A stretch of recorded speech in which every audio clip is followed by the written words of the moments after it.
A garden is a grand teacher. It teaches patience and careful watchfulness. It teaches industry and thrift.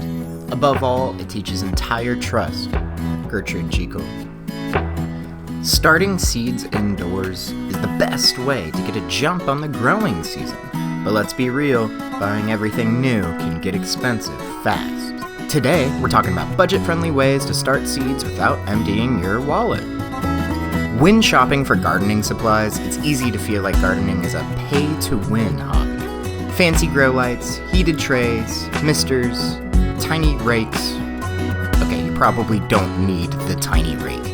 But here's the truth, you can start seeds successfully without breaking the bank. Your kitchen trash? Turns out it's a gold mine for seed starting.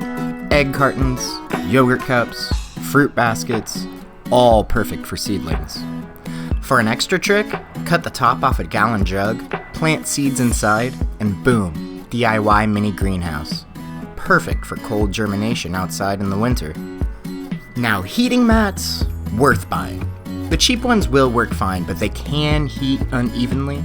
To fix that, place a blanket or a plastic tray underneath to evenly distribute that heat.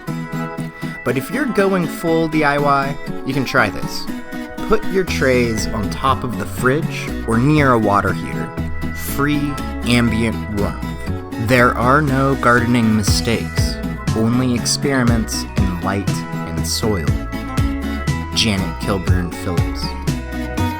Lighting is where you can really waste money.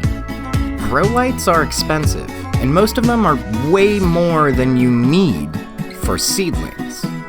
Here's what I use. A 5,000 lumen LED shop light, found in the hardware section, not the grow light aisle. About a third of the price of the fancy grow lights for the same size. For extra efficiency, I reflect the light back on the plants using foil-covered cardboard. Ugly? Yeah. Effective? Absolutely. Now, full-spectrum grow lights do have a purpose. They work for the entire plant cycle. But for seedlings, you don't need them. Air movement. It's more important than you think. A simple fan, even an old computer fan hooked to a USB, will strengthen seedling stems and prevent mold from taking over. So there you have it. You don't need to spend a fortune to start seeds indoors. Let's grow!